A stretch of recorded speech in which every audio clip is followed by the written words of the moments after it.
Informasi selanjutnya, Badan Riset dan Inovasi Nasional atau BRIN menemukan ada ancaman mikroplastik yang terkandung dalam biota laut.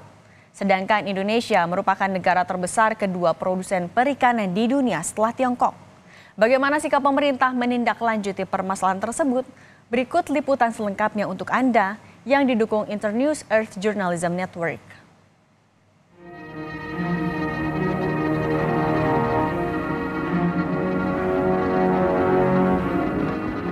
Indonesia merupakan negara terbesar kedua produsen perikanan di dunia setelah Tiongkok. Sejak tahun 2017, volume ekspor hasil perikanan nasional didominasi dari Jawa Timur, DKI Jakarta, dan Sulawesi Selatan dengan volume ekspor masing-masing provinsi di atas 100 ton per tahun. Berdasarkan data BPS pada tahun 2018, jumlah ekspor dari DKI Jakarta sebanyak 248 ton, pada 2019 265 ton, 2020 289 ton, dan 274 ton pada 2021. Wilayah produksi ikan tangkap di DKI Jakarta hanya berasal dari Kepulauan Seribu dan Jakarta Utara, karena dua wilayah ini berbatasan langsung dengan laut. Mayoritas hasil perikanan di DKI Jakarta diekspor ke luar negeri. Menurut data BPS, ekspor produk perikanan dikirim ke Tiongkok, Amerika Serikat, Vietnam, Taiwan, dan Thailand. Sedangkan rata-rata konsumsi ikan per kapita nasional di ibu kota mencapai 49,92 kg per kapita. Berdasarkan penelusuran kami sebelumnya, BRIN telah menemukan mikroplastik di dalam biota laut. Di lain pihak, Kementerian Kelautan Perikanan mengklaim telah melakukan berbagai hal untuk mengatasi hal ini.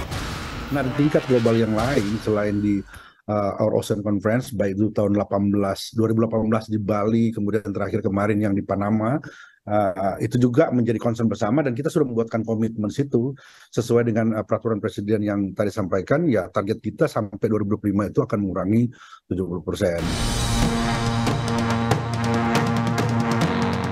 Penelitian BRIN juga menunjukkan mikroplastik menyebar dengan proses alam yang terjadi. Dan akhirnya biota laut mengonsumsi partikel-partikel mikro tersebut dan memperluas penyebarannya.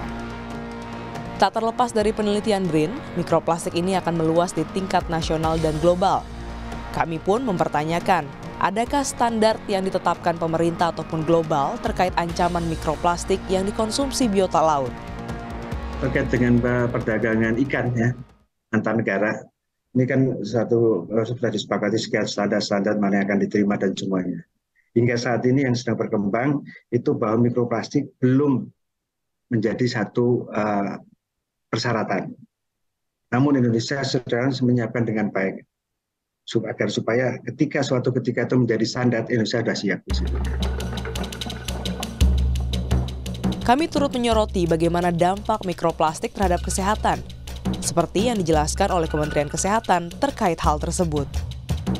Antara lain gangguan adalah terkait satu, kelainan endokrin.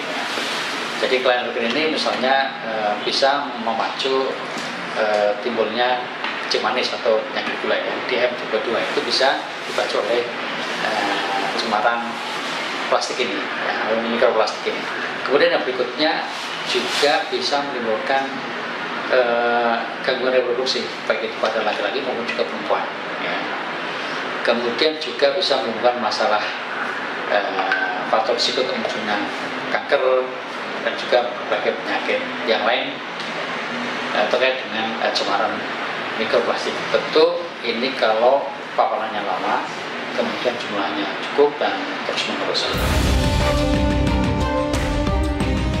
Hal ini juga dikuatkan dari rilis yang dikeluarkan oleh United Nations Environment Program atau UNEP, organisasi PBB yang bergerak di bidang lingkungan, tentang bahaya kesehatan jika mengonsumsi makanan yang terpapar mikroplastik. Hal ini bisa menyebabkan sejumlah penyakit dan gangguan perkembangan seperti diabetes, toksisitas pada syaraf, reproduksi dan perkembangan. Bahkan bisa menimbulkan efek genetik yang dapat diwariskan dari orang tua ke anak selama beberapa generasi. Menurut UNEP, masyarakat di negara berkembang paling tidak mampu mengelola beban lingkungan, kesehatan, sosial, dan budaya akibat polusi plastik karena kurangnya dukungan dana pemerintah.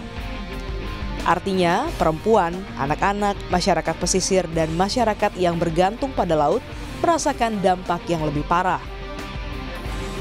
Ikan sebagai sumber protein hewani sering menjadi pilihan masyarakat untuk mencukupi kebutuhan gizi. Namun, masih ada juga masyarakat yang belum paham soal kontaminasi mikroplastik pada ikan serta bahaya yang mengintai. Ibu tahu nggak sih kalau ada mikroplastik di dalam tubuh ikan? Oh, mikroplastik. Apa itu ya? Berbahaya tidak? Tahu nggak sih kalau udah ditemukan mikroplastik di dalam tubuh ikan? Wah, saya belum tahu mikroplastik itu apa ya. Terus bahaya nggak kalau misalkan kita mengkonsumsi ikan ada mikroplastiknya? Soalnya saya juga baru dengar ada mikroplastik.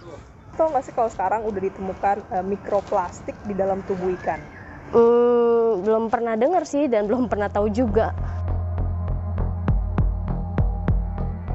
The Godfather of Microplastics sekaligus peneliti sampah laut internasional dari Universitas Plymouth di Inggris menyatakan siap memberikan rekomendasi mengenai mikroplastik ini. The body with the jurisdiction. So if they wanted to convene a working group, they would need to do that and to invite scientists to then give their opinions, to give their evidence. Does that make sense? It's not something that the scientists can drive. It would have to be driven by the World Health Organization. Kementerian Perindustrian sebagai pihak yang dapat menekan produksi sampah plastik dari hulu hingga hilir menilai ada solusi untuk permasalahan mikroplastik ini. Penerapan konsep ekonomi sirkuler merupakan solusi atas permasalahan sampah saat ini, di mana sampah merupakan sumber daya terbarukan yang dapat memberikan nilai tambah yang sangat tinggi apabila dapat dikelola dengan baik. Tentunya perlu didukung dengan perubahan pola pikir masyarakat dalam memilah sampah, khususnya sampah plastik, dan peningkatan pemerataan infrastruktur pengelolaan sampah, serta sistem pengelolaan yang baik sepatutnya menjadi fokus perbaikannya. Pemerintah Indonesia harus bekerja ekstra keras untuk merealisasikan rencana aksi nasional dan juga menindak tegas oknum-oknum yang berkontribusi menyebarkan sampah plastik di laut agar dapat menekan penyebaran mikroplastik di darat dan di laut. Glenis Oktania, Kompas TV, Jakarta.